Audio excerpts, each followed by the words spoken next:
Ce jour est dédié pour la Refoua Shema, la guérison complète et rapide de Yann Shalom ben Shomo et de Michael Sidney ben Rachel. On me demande de parler sur la prière. Il faut savoir que jusqu'à la construction du deuxième temple, alors les Juifs à l'époque priaient des prières personnelles. Il n'y avait pas une prière comme nous avons aujourd'hui. La prière, c'est 3 étapes. Première étape, c'est on loue Hachem.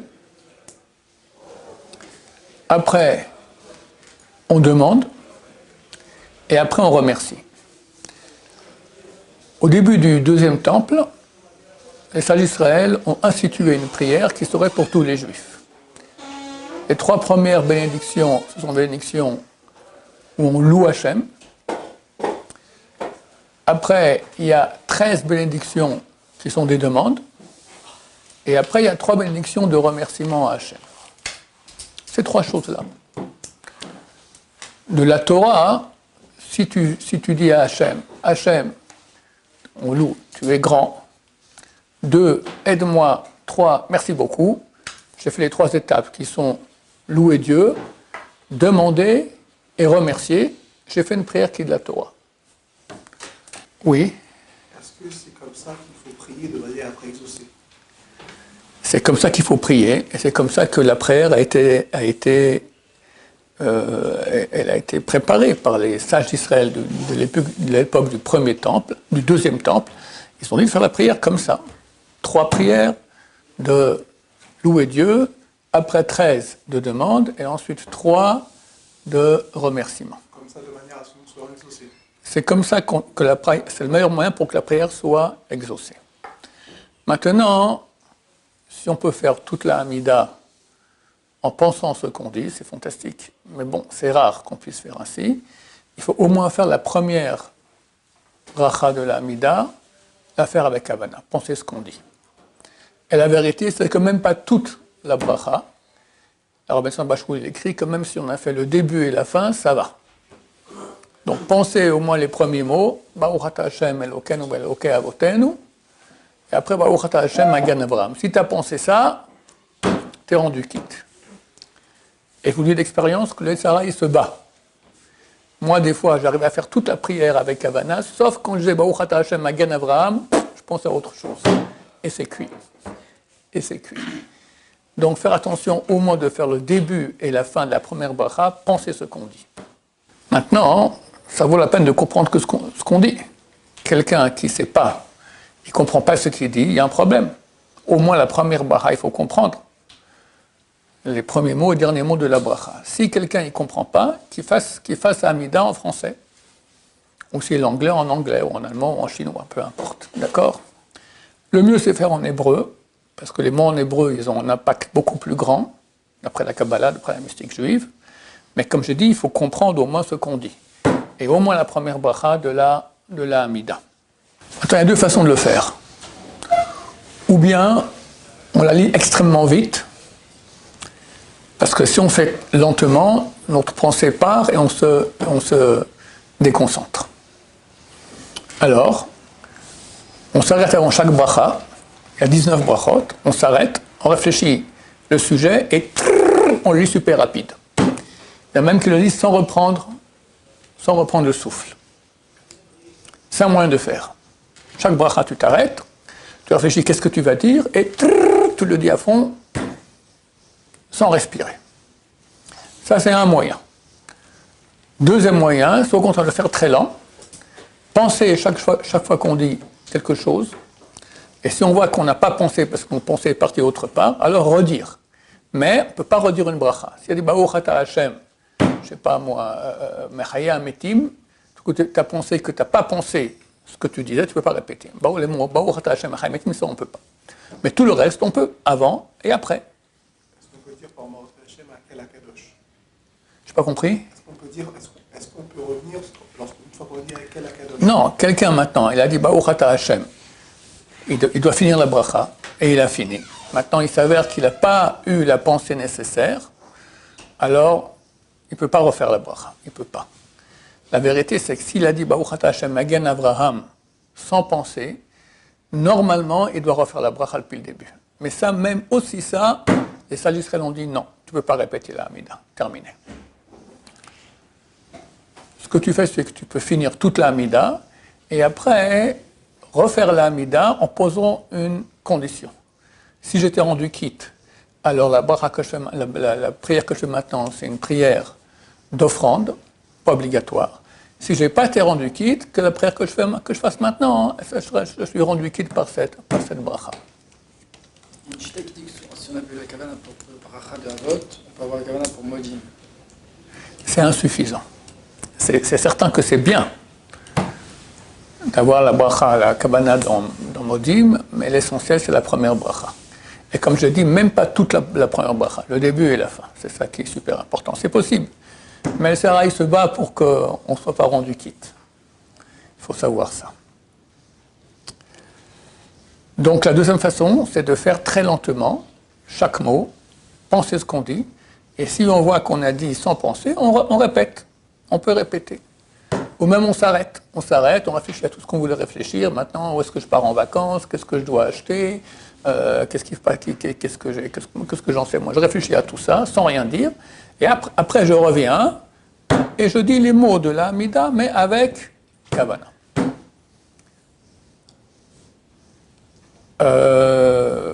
Même si en faisant ainsi la Hamida lentement, je vais rater la Kedusha. Parce que d'habitude, ça va beaucoup plus vite, la Hamida du public, que ma propre Hamida si je fais lentement.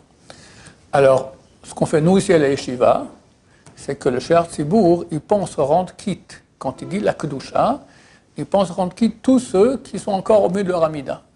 Donc il s'arrête, et vous verrez qu'il attend un petit moment que tout le monde ait répondu pour qu'on puisse l'entendre. Et il répond Kadosh, Kadosh, Kadosh, et nous, il faut penser à être rendu quitte par lui. Ça, c'est possible dans des endroits ici comme les Yeshiva où on sait que le Shear Tzibour, et lui, il sait qu'il doit nous rendre quitte. Quand on va dans les minyanim normaux, c'est pas comme ça. Pour les Ashkenazim, c'est différent. Un Ashkenaz, bien que celui qui dit, le Shear Tzibour qui dit Kadosh, Kadosh, Kadosh, il ne pense pas nous rendre quitte, mais si nous on l'écoute, on est rendu quitte. Ça, c'est le psak des Ashkenazim. Saradim, il faut les deux. Moi, je pense être rendu quitte en écoutant le Shear Tzibour, il pense me rendre quitte. La vérité, c'est que si jamais le Shear Tzibour, il ne connaît pas la halakha des Sfaradim, il ne pense pas me rendre quitte par la Kedusha, néanmoins, si moi je l'écoute dire la Kedusha, et je pense être rendu quitte, vu que pour Ashkenazim, on est oui rendu quitte, alors dans le ciel au moins, ça, c'est certain que ça a un certain impact. D'accord? Moi, un temps, je faisais ça comme ça, Shabbat. Shabbat, j'allais à un endroit où il priait super rapide. Quand moi j'arrivais à la fin de la deuxième bracha, eux aussi arrivaient à la chazara, dans la répétition après, à la kedusha. Je répondais kedusha avec eux. Ça, on peut. Si je suis entre la deuxième et troisième bracha, je m'arrête, ou des fois je dois même foncer pour les rattraper tellement ils vont vite, et je réponds la kedusha avec eux. C'est bon, oui. Si on a une envie pressante pendant la Hamida, on doit faire quoi? Alors, si quelqu'un il a une envie très pressante durant la Hamida, il fait 3 pas en arrière. Il va uriner ou excréter. Après, il se lave les mains. Il ne parle pas. Il ne fait pas la bracha. Pas le droit de parler. Il est au milieu de la Hamida. Il fait 3 pas en avant et continue la Hamida où il s'est arrêté. C'est valable. Il faut faire très attention de ne pas parler. De ne pas parler. Il ne répond pas amen, rien du tout. Comme si au milieu de la Hamida. Mais il a besoin d'aller aux toilettes. Alors il y va, il revient et il finit sa Hamida. Oui. Si c'est dans la prière en général, c'est pas dans la Hamida. Où est le problème? Alors il va, s'il a été aux toilettes, s'il a été aux toilettes entre Baruch Shamar et la fin de Ishtabach, alors il va aux toilettes, il ne parle pas, après Ishtabach, avant de commencer Baruch Hashem Kol Mecharam Yotzer Or, il fait la bracha à Shariatzar. S'il a été après, alors il va aux toilettes, il revient, il ne parle pas, il attend de finir la Hamida, et après la Hamida, il fait la bracha à Shariatzar. On peut se retenir? C'est mieux pas. C'est mieux pas se retenir. Aller aux toilettes, tu vas, c'est permis. Tu vas aux toilettes, tu urines, tu reviens, tu excrètes s'il faut aussi, etc. Après, tu continues tout comme il faut bien. Parce que c'est mieux de faire la Hamida sans avoir besoin d'aller aux toilettes. D'accord? C'est un problème que tu aies besoin d'aller aux toilettes. Il y a un autre endroit où on peut aussi s'arrêter, au milieu de la Hamida. C'est entre l'avant-dernière et la dernière bracha de la Hamida. Si maintenant, moi, je suis à cet endroit-là, et le Shar Tzibour, il est aussi au même endroit. Et ça, c'est beaucoup plus souvent que ça arrive. C'est-à-dire que toi, le temps que tu finisses, le Shar Tzibour, déjà, il a fait toute la Hamida, il arrive à la fin. Et tu arrives au même endroit que lui, entre la dernière et l'avant-dernière. Et il y a là-bas, Birkat Kohanim, vraiment, il y a les Kohanim qui font la bracha. Tu peux t'arrêter. Et tu peux répondre Amen aux 3 brachot des Kohanim. Ebrach Hashem ve'ishmerecha. Tu réponds Amen. Yair Hashem panav alecha v'yechuneka. Tu réponds Amen. Issa Hashem panav alecha v'yislamcha Hashem. Tu réponds Amen. Il y a une marloquette entre les grands poskim svarad actuels, le Rav Ben Sion et le Rav Ovadia. Est-ce que je réponds Amen à la bracha qu'ils font avant? Les Kohanim, avant de faire la bracha, ils font à chacun le Baruch Tamo Israël be'ahava. Est-ce que je réponds Amen à cela, oui ou non? Le Rav Ovadia Yosef, il dit que oui, le Rav Ben Sion Bachot, il dit que non. Alors le mieux, c'est de ne pas avoir fini toi ta bracha, tu es dans l'avant-dernière bracha, tu attends, dans l'avant-dernière bracha, tu attends que les Kohanim ils fassent leur bracha, tu réponds Amen, parce que tu réponds pas Amen, parce que tu es encore au milieu de ta bracha. Et là, tu finis après, tu dis Baruch Ata Hashem, Atov Shecha Bracha Nael Eodot, et après tu peux répondre Amen sans problème aux 3 bénédictions des Kohanim. C'est ça l'essentiel de la prière, c'est la Hamida, penser ce qu'on dit. Arriver à gagner le maximum de bénédictions, penser ce qu'on dit. Et si, comme je dis, il y a des passages que j'ai dit sans penser ce que je disais, je peux les répéter, tant que je n'ai pas dit la bracha. Une fois que j'ai la bracha, trop tard. Ça, je ne peux pas revenir en arrière, je continue en avant. Normalement, si quelqu'un se concentre beaucoup, il peut arriver à des niveaux d'union avec Hachem extrêmement haut durant la Hamida. Et ça vaut la peine. C'est ça l'essentiel de la prière. Toutes les prières qu'on a avant et après, c'est à côté. T'as Shema Yisraël. Ok, Shema Yisraël, il faut penser absolument les 2 premiers versets. Shema Yisraël et Baruch Shem. Si tu ne penses pas ce que tu as dit, tu n'es pas rendu quitte. Le reste, il faut essayer de penser, mais si tu penses à autre chose, ça va, t'es rendu quitte.